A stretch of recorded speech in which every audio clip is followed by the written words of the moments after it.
To, ina ƙara yi maku maraba da zuwa kwana Hannatu, ina gaishe ku cikin sunan Ubangijinmu Yesu Almasihu.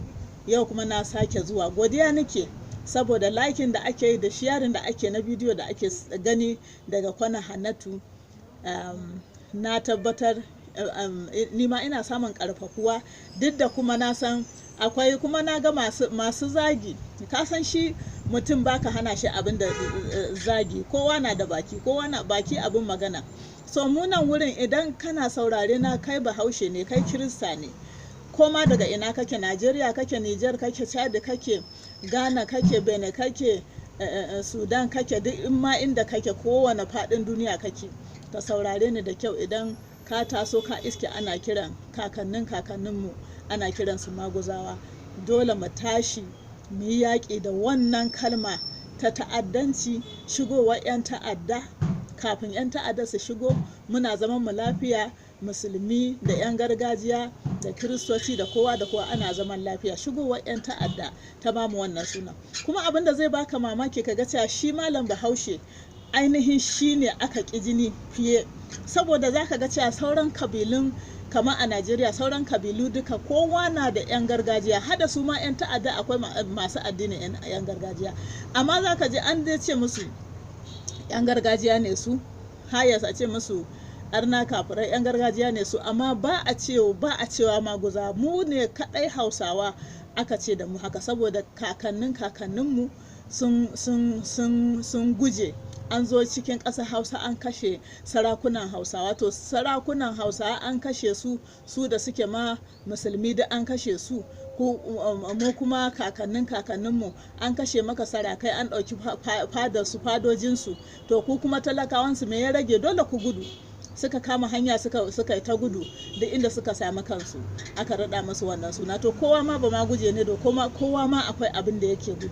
So saboda haka ba za mu kula da masu zaginmu ba za mu, kamar yadda na ga a TikTok wasu sun mai da martani na zagi, na ce abin ya fara taɓa su kenan. Jikokin 'yan ta'addan ne, ba za mu fasa ba, mu ba za mu zage su ba. Mu kasan mun taso da tarbiyya, an koyar da mu girmama mutane, girmama na gaba, ganin mutane da daraja, ganin mutane da martaba. So amma mu a matsayinmu na mutane dole mu yaƙi wannan kalma. Ba ta da amfani, ba ta da tasiri a rayuwarmu.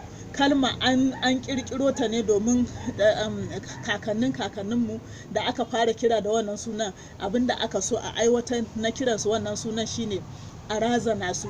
Barazana ce, aka yi musu barazana, a razana su, a kyamace su, a ƙi jininsu, a tilasta musu, a mai da su ba komai ba, su ga kansu ba wasu mutane ba, su ga kansu ba wasu masu daraja ba, har a tilasta musu, har su anshi wannan addini na dan fodiyo, wanda kuma Ubangiji Allah ya taimake su suka yi tsayayya ba su yi ba. Saboda haka wannan kalma na sa mu ma karan kanmu, duk da yawan cikin Najeriya kawai, in aka tara mu north west, arewacin yamma ta arewa ta Najeriya, mun fi jihar Kaduna gaba ɗayanta yawa.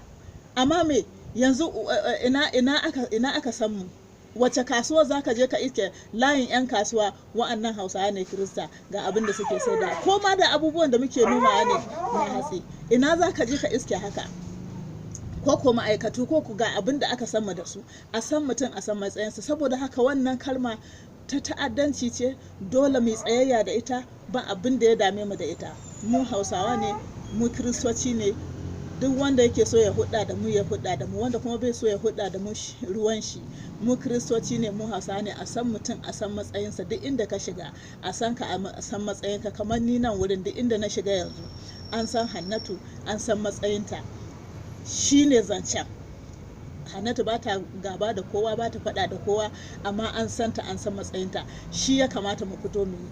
Hausawa Kirista mu tashi tsaye, mu tashi daga bacci, mu daina komawa baya, mu daina ja da baya, mu daina bari ana danne mana haƙƙi cikin ƙasar mu ta gado. Ba wanda ya fi mu, duk kakannin kowa nan suka iske kakanninmu. Saboda haka mu tashi tsaye, mu daina barci, mu fito da kwanmu da kwarkwatanmu, mu zama abin da Ubangiji Allah yake so mu zama. Idan ba karantowa kai ba, cikin littafi mai tsarki ka je ka yi bincike, daga farawa zuwa ruya ta Yohana, daga tsohon alkawari zuwa sabon alkawari, daga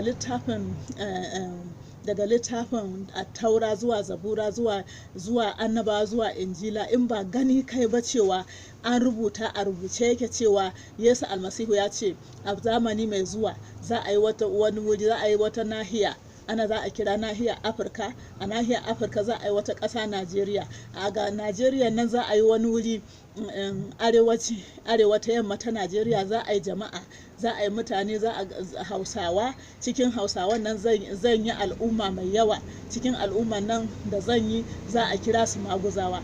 In ba haka ka karanta ba, in baka taɓa karanto haka ba, kuma babu, so ba abin da ya dame ka da ansa wannan suna, ba abin da ya dame ki da ansa wannan suna. Mu daina, dan na ce mana daga can cikin kwalwanmu, daga can cikin tunaninmu, wannan kalma mu yaye ta kamar riga mu zubar, ba abin da ya dame mu da ita, ba faɗa, ba zagi, ba baka harara, amma dole mu fito mu gaskiya, dole mu fito kuma mu zama abin da Ubangiji yake so mu zama, ba gudu, ba ja da baya, ba tsoron kowa. Ƙasar mu ce, garin mu ce, kakannin kowa nan suka iske kakanninmu. A huta lafiya, a yi ni lafiya. Ni ce yar uwa ku Hannatu, kuma sai na sake dawowa wajen ku. Na gode.